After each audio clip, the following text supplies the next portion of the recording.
Assalamualaikum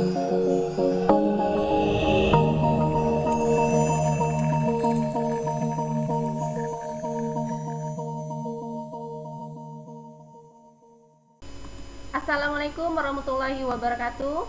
Pada video kali ini kita akan membahas tentang struktur program keputusan dan perulangan.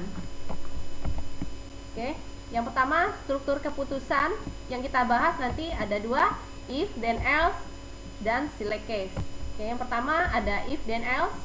Ya, struktur keputusan ini digunakan untuk mengevaluasi beberapa ekspresi dan menjalankan prosedurnya sesuai hasil dari ekspresi yang dievaluasi tadi. Oke. Kemudian ekspresi yang dievaluasi ini bernilai true ataupun false. Dan struktur penulisan ini merupakan simbol untuk melakukan kegiatan tertentu.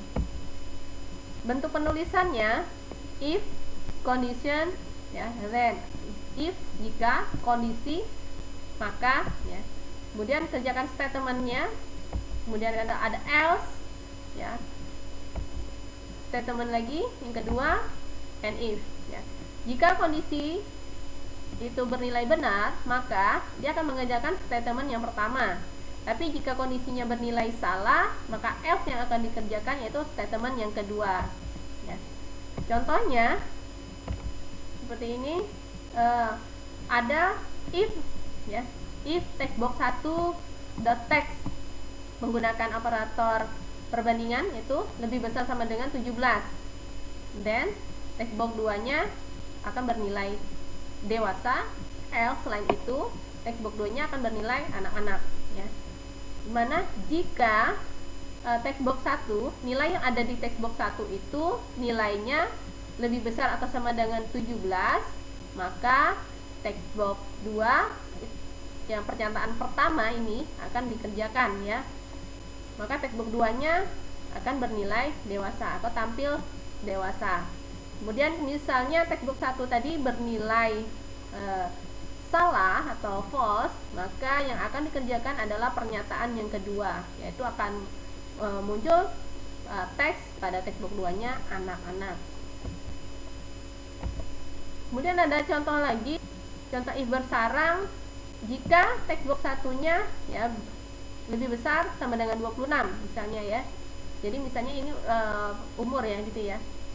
Jadi ketika user menginput angka di text box 1, dia akan mengecek kalau nilainya benar, yaitu lebih besar atau sama dengan 26, maka dia akan melakukan pengecekan kembali, ya. Kemudian apakah text box 1 itu lebih kecil atau sama dengan 45? Kalau bernilai true, maka text box 2 nya akan tampil dewasa akhir.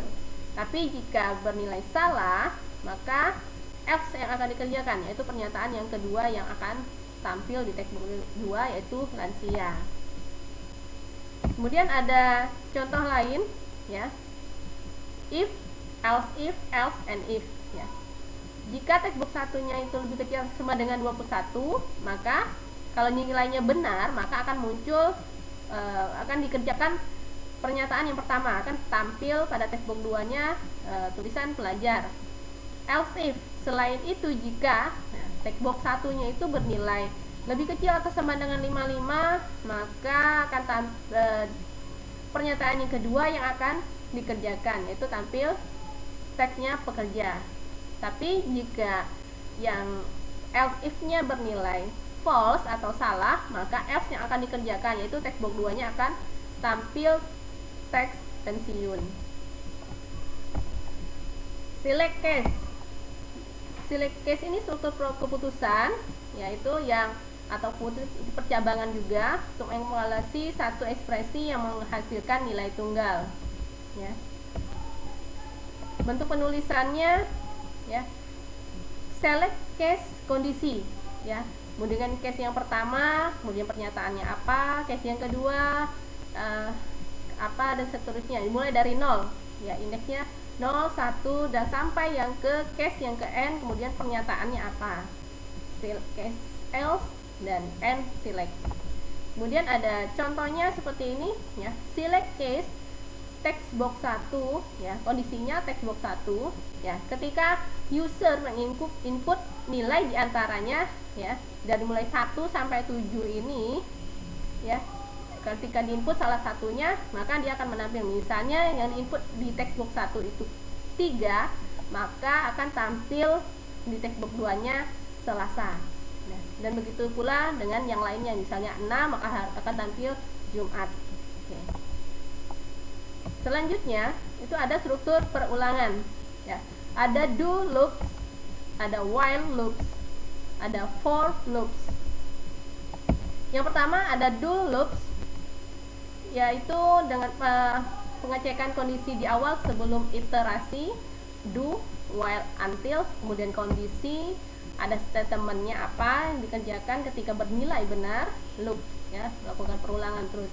Kemudian do loops dengan pengulangan di akhir iterasi, do, kemudian statement atau pernyataannya, kemudian loops, while atau until ya, kondisi, seperti itu. While loops, while loop ini perulangan ya, untuk melakukan iterasi kode dengan jumlah iterasi yang dapat ditentukan atau tidak berhingga selama kondisinya bernilai benar. While kondisi ya, selama kondisinya bernilai benar maka akan dikerjakan pernyataannya ya, and while, seperti itu. Contohnya dim ya, x as integer, di mana x ini adalah sebuah variabel ya yang bernilai integer yang nanti akan digunakan untuk menyimpan nilai yang ada di text box 1. Artinya nilai di text box 1 akan dialokasikan ke dalam variabel x ya. Kemudian ada dim i as integer. Ada variabel juga yang namanya i dengan tipe data integer yang diberi nilai 1. Jadi dia akan mengerjakan selama i itu i lebih kecil atau sama dengan x. Jadi selama i lebih kecil sama dengan x, dia akan melakukan atau mengerjakan penambahan item di dalam list box ya. Kemudian i-nya sama dengan i plus 1. Terus ketika i lebih kecil sama dengan x-nya bernilai false atau salah, maka perulangan ini akan berhenti, seperti itu. Kemudian ada for loops. For loops ya. Kemudian yang ini digunakan untuk melakukan perulangan kode dengan jumlah iterasi yang dapat ditentukan ya. For counternya ada tipe data, kemudian sama dengan nilai awalnya, kemudian nilai akhir, pernyataan yang akan dikerjakan, next, dan counternya. Contohnya di sini ada dim x as integer sama dengan textbox 1.text, dim i as integer ya, ada sama seperti tadi, ada dua variabel x dan y. Kemudian di sini pakai for i sama dengan 1, i nilai awalnya 1, to x, x-nya itu variabel tadi ya, itu untuk nilai yang ada di text box 1. Kemudian dia akan mengerjakan itu selama nilainya benar ya, akan menambahkan item list box selama nilainya benar. Dan ketika sudah dinilai salah, kemudian maka akan melakukan perulangannya berhenti, seperti itu. Oke, itulah contoh dari struktur perulangan dan percabangan ya, beberapa contohnya. Semoga dapat dipahami, semoga bermanfaat. Wassalamualaikum warahmatullahi wabarakatuh.